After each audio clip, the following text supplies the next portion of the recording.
আমরা মন্ত্রী মহোদয় সাহেব কইছেন যে খেজুর না খাইয়া বড়ই খাইতাম। খেজুরের দামটা অনেক বেশি বেড়ে গেছে। পাল্টি বাংলাদেশও আর পৃথিবীর কোনো দেশে এরকম নাই সিস্টেম। পবিত্র মাহে রমজানকে সামনে রেখে সব ধরনের খেজুরের দাম বেড়ে হয়েছে প্রায় দ্বিগুণ।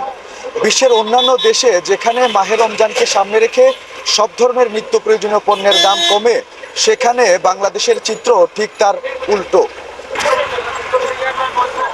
আমি বাইরে থাকি সৌদি আরব খেজুরের দাম রমজান হওয়ার পরে কমে এবং সব কিছুর দাম কমে, আর এই দেশে সব কিছুর দাম রমজান হওয়ার পরে বাড়ে। আবার রমজানের দিন বাকি আছে, খেজুরের দাম কত বাড়ছে, আর এটা ফেরত খাজুর নাই, এটা কত আগর খাজুর আনি রাখছে। এই যে যেগুলো খাজুর আসছে এগুলো তো ওই লগিয়া মানে একদম নিকৃষ্ট, যেগুলো মানে এই দেশেও ছাগলে খায়, ছাগলে তারা দেয় উদরে দেয়, এই খাজুরগুলো বাংলাদেশও খায়। সব কিছু মানে পাল্টি বাংলাদেশও আর পৃথিবীর কোনো দেশে এরকম নাই এই সিস্টেম। এই যে খাজুর যেগুলো বেচতে আছে এগুলো মানে 8 রিয়াল 10 রিয়াল খাজুর আমি কিনি।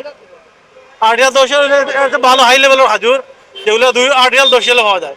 এখানে এগুলো খাজুরের হইতে আছে মানে 250 টাকা, তো সেটা হিসাবে 15 টাকা 20 টাকা পড়ে যায়। এগুলো 2 নম্বর খাজুর। এখানে ফ্রেশ খাজুর পাওয়া যায়, এখানে এগুলো ফ্রেশ নাই। আমরা তো সৌদি আরব বহুত ধরনের খাজুর আছে, এতে মানুষ যে খেজুর কিনতে আসেন কইতে পারতো না কোন ধরনের খাজুর। তো আমরা মন্ত্রী মহোদয় সাহেব কইছেন যে খেজুর না খাইয়া বড়ই খাইতাম, দামর বেশি হওয়ার কারণে কইছেন যে খেজুর না খাইয়া বড়ই খাইতাম। কারণ আমরা বড়ই বেচরাম কম আছে দাম নিতে পারবা, যারা বড়ই দিয়ে ইফতার করতা তারা বড়ইও খাইবা। আমরা কাছে আছে কম দামে দেশি বড়ই 50 টাকা কেজি। মনে করো যে খেজুরের ট্যাক্স আছিল 120 টাকা, এবার এটা খেজুরের ট্যাক্স করছে 3 উপর বেশি। বেশি ট্যাক্স করিয়া যদি অল্প কিছু কমাতে তো কমলো না। মনে করো এটা জিনিসের দাম 100 টাকা, এটা যদি আমি 300 টাকা করি 100 টাকা কমাই দিলে তো 100 টাকা রইল না, 200 টাকা ডাবল হয়ে গেল। এইরকম আর কি, যে বেশি বাড়াইয়া সামান্য হয়তো কমাইছে, কিন্তু আমরা তো সঠিক যদি বড় বড় ব্যবসায়ী যারা যদি কমাই, আমরা যদি কমাই আনতে পারি কমাইয়া বেশি করলাম। খেজুরের দামটা অনেক বেশি বেড়ে গেছে, ওইটা মানে এখন সর্বসাধারণের নাগালের বাইরে চলে গেছে। মানে এই রমজান মাসে অন্যান্য মানে বাহিরের কান্ট্রিগুলাতে আর কি জিনিসপত্রের দাম কমে গেছে, কিন্তু বাংলাদেশে অনেক বেশি। আমাদের মতো মানে মধ্যবিত্ত যারা আছে তাদেরকে একবারে শেষ করে ফেলছে। মানে মধ্যবিত্ত মানুষের আওতায় সবকিছু নিম্ন শ্রেণী থেকে একবারে উচ্চবিত্ত শ্রেণী সবাইকে তো রোজা রাখতে হবে, তাই না? তো সেই জন্য যদি জিনিসপত্রের এইরকম দাম হয় তাহলে সবাই কি করে কিনবে বলেন?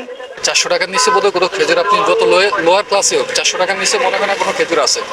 উপরে 2000 পর্যন্ত তো আছে। তো এটা তো নর্মাল যারা নিম্ন মধ্যবিত্ত তাদের কিন্তু ক্রয় ক্ষমতার বাইরে। আমরা যারা মধ্যবিত্ত যারা কোনো রকম করে তাদের জন্যই তো 1000-1200 টাকার নিচে খেজুর নাই। বাংলাদেশের ব্যবসায়ীরা হচ্ছে মানে আপনারাকে জিম্মি করে আপনার প্রয়োজনীয়তাটাকে পুঁজি করে আমরা মনে হয় ওনারা ব্যবসাটা বেশি করে, ওখানে ওনারা মজা পায়। এটা তো গিয়ে প্রতিযোগিতা চলে, এখনো দেখা না গিয়া। গতকালকে খুচরা বাজার কিলা ছিল, আর আজকে খুচরা বাজার খেলনে দেখা যাচ্ছে ওই দোকান নিতে। এটা তো উচিত না রমজানের ক্ষেত্রে গিয়া মনে করেন, কারণ আজকে মনে করেন 600 টাকা কেজি, হয়তো রমজান শেষ 1 মাস পরে আবার ওটার দাম 350 টাকা থাকবে। গতবার থেকে খেজুরের দাম বেশি, খেজুরের ট্যাক্স শুল্ক বেশি, এগুলা এই জন্য খেজুরের দাম বেশি। আর আমাদের তো স্টক নাই, আমরা যেভাবে কিনে নিয়ে আসি সেভাবেই বেশি। কথা বলছেন, আমরা তো যেভাবে কিনে এভাবেই বেশি। হ্যাঁ, রমজান উপলক্ষে তো খেজুরের শুল্ক বাড়ানো, সেজন্য খেজুরের দাম বাড়ছে। রমজানকে সামনে রেখে খেজুরের দামে যেন রীতিমতো আগুন লেগেছে। ইফতারির থালাতে অতি প্রয়োজনীয় এই খেজুরের দাম নিয়ে তেলেসমাতি বন্ধ করে সঠিক দামে খেজুর বিক্রির আহ্বান সর্বসাধারণের। নিবেন্দু তালুকদার, সিলেট ভিউ, সিলেট।